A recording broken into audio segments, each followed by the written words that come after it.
as Russia-Ukraine war entered in 2023. It was unprovoked, but this is what Russian President Vladimir Putin unleashed on Ukraine as the sun came up this morning.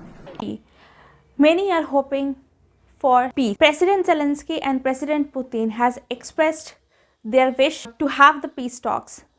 But on reality, the ground situation is very different. It seems that both of the parties are not yet ready for the negotiation. In the past, there were many attempts to bring peace between Russia and Ukraine, but it seems nothing has worked at all. In this episode, we will going to talk about those failed attempts, and in the conclusion, we will try to find out that whether the actual peace is possible as of now or not. In 2004, President Yanukovych of Ukraine decided to cut all his ties from the European Union, and which had triggered the Ukrainian people, and there were protests across Ukraine, which was labeled as Revolution of Dignity.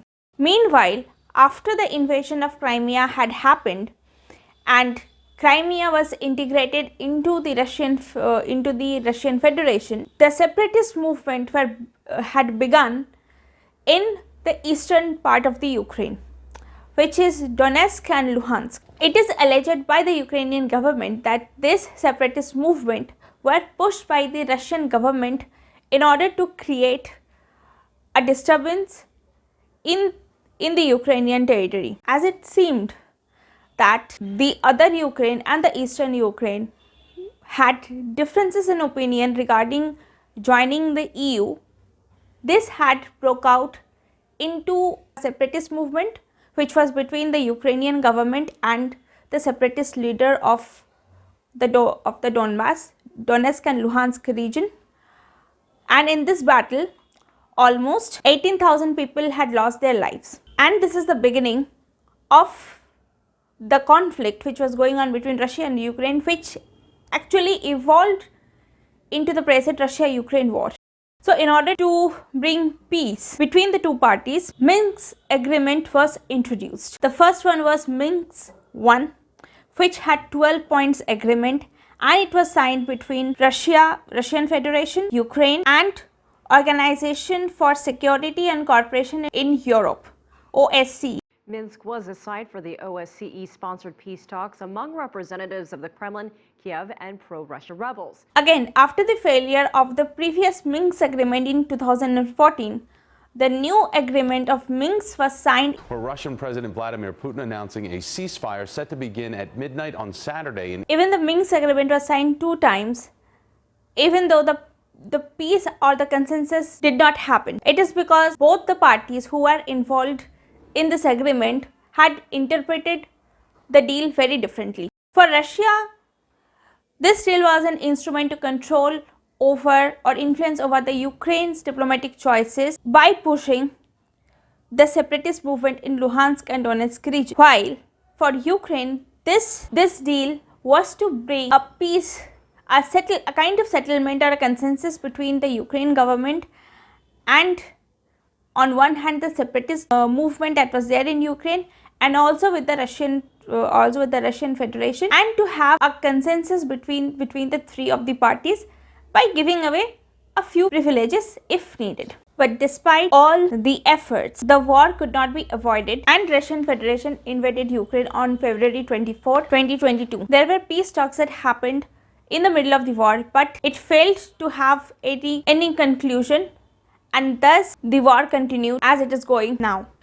Now Russian Federation is again bringing the idea of the peace talks, and as well as Zelensky has also presented the 10-point peace plan that is going to happen between Russia and Ukraine. The Russians' point are that they need to recognize territories, independence of certain territories like Luhansk, Donetsk, Zaporizhia, Kherson, and they must recognize that Crimea is now part of the Russian Federation. Ukraine does not want to recognize this, and Russia says that peace is only possible if Ukraine recognizes the 4 territories of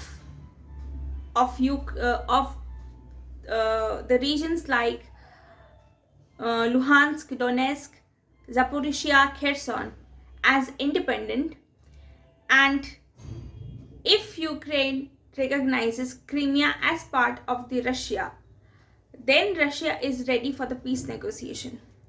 While on the other hand, Ukraine's point of view is this, that unless Russia leaves completely from the Ukrainian territory, peace talks is not possible unless Russia leaves the territory or Ukraine throws them out from her territory. Now the question is that, is it possible to bring peace, or is it now the time of peace between these two countries? So given the situation as of now, both parties are still fighting, and there is no sign that any party is ready to give up their land. Even an inch of land they're not willing to give up. So certainly peace and negotiations as of now, it seems to be impossible. Again, the question comes that whether any party should broker peace between these two countries. Well, my answer would be no, because in the Minsk agreement, there were other parties involved other than Russia, Ukraine, and the conflicting parties, and the peace did not happen. Even Turkey had tried to make them bring into the negotiating table, but it did not happen. Unless both of the parties are ready to negotiate, the peace is not possible.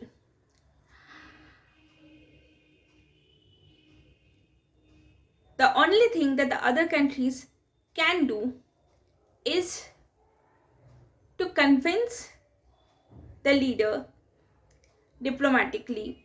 The diplomatic game is going on, that how Ukraine is trying to get the support and how Russia is trying to get the support. That is a very different story.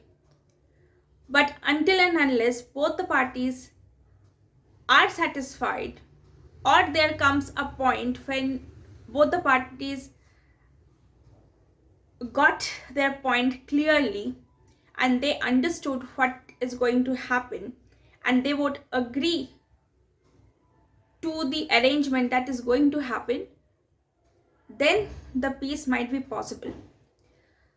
But given the experience as we saw between India and Pakistan, it is certain that the future Russia-Ukraine conflict is going to be very much like the Indo-Pak conflict that we saw in the past.